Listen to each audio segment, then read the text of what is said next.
Assalamualaikum warahmatullahi wabarakatuh. Perkenalkan, kami dari kelompok 3. Saya Tiana Kurnia sebagai narator. Saya Nafiza Zahra sebagai nenek. Saya Aisyah Malika sebagai ibu tiri. Saya Naomi Rusa sebagai bawang merah. Saya Najma Syifa sebagai ibu kandung. Saya Mira Zahra sebagai bawang putih. Saya Yasmin Marisa sebagai bapak kandung. Sekian, selamat menonton. Alkisah di sebuah desa, ada satu keluarga yang hidup dalam kebahagiaan. Mereka mempunyai seorang putri yang sangat cantik bernama Bawang Putih. Sang ayah adalah seorang pedagang kain yang tidak kenal lelah. Oleh karena kegigihannya, keluarga Bawang Putih hidup dalam kecukupan. Namun kebahagiaan itu harus berakhir saat sang ibu wafat karena sakit keras. Bawang Putih sangat berduka. Ia menangis terseduh-seduh di depan makam sang ibu. Keluarga itu dirundung kesedihan yang mendalam. Semenjak kematian ibunya, Bawang Putih selalu membantu ayahnya untuk mengurus rumah. Tak jauh dari rumah mereka, tinggallah seorang janda dan putrinya bernama Bawang Merah. Permisi.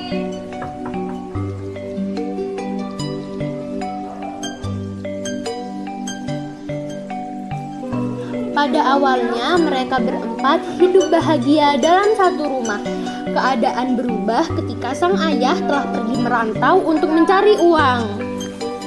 Bawang Putih mulai disuruh-suruh untuk mengerjakan pekerjaan rumah. Keesokan harinya, Bawang Putih disuruh ibunya untuk mencuci baju di sungai.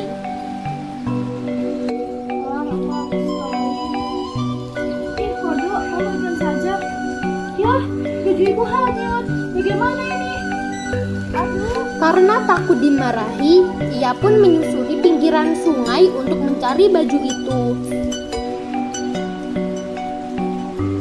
Sampai akhirnya ia bertemu dengan seorang nenek yang sedang memegang baju milik ibunya. Bawang Putih pun menyetujui permintaan si nenek untuk tinggal di rumahnya selama 1 minggu. Selama berada di rumah nenek, Bawang Putih sangat rajin. Setelah 1 minggu, sang nenek menyiapkan 2 buah labu untuk Bawang Putih. Melihat kedua labu yang berbeda ukuran tersebut, ternyata Bawang Putih memilih labu yang berukuran kecil untuk dibawa pulang. Bawang Putih pun pulang membawa labu itu. Dimarahi ibu karena tidak pulang. Ia pun langsung membelah labu itu.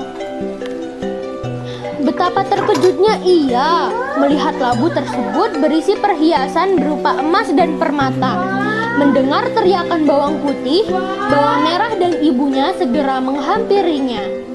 Mereka terkejut melihat banyaknya perhiasan yang dibawa Bawang Putih. Dengan kejam, ibunda Bawang Merah merebut semua perhiasan itu, tak menyisakan satupun untuk Bawang Putih. Karena serakah, sang ibu mengutus Bawang Merah pergi ke rumah sang nenek. Bawang Merah berpura-pura mencari baju yang hanyut sama seperti kejadian Bawang Putih. Sang nenek pun meminta Bawang Merah untuk tinggal selama 1 minggu. Berbeda dengan Bawang Putih, Bawang Merah sangatlah pemalas. Setelah 1 minggu berlalu, Bawang Putih pun pulang ke rumah dan membawa labu yang paling besar dari nenek. Ia sangat senang dengan labu itu dan berpikir isinya akan jauh lebih banyak daripada milik Bawang Putih. Setelah Bawang Merah sampai di rumah, ia dan ibunya segera membelah labu itu. Mereka membelah labu itu dengan perlahan. Ternyata yang keluar dari dalam labu adalah binatang-binatang beracun. Bawang Merah dan ibu tiri melarikan diri ke hutan. Mereka sangat takut dengan kejadian itu dan tidak pernah kembali lagi ke rumah. Tak lama kemudian, sang ayah pulang dari perantauan. Ia telah mendengar kejahatan istri dan anak tirinya itu.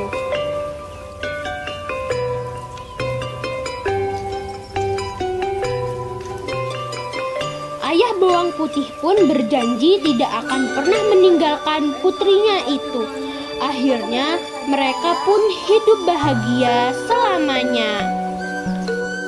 Pesan dari cerita tersebut ialah kita tidak boleh serakah terhadap harta, karena keserakahan hanya akan membuat kita celaka.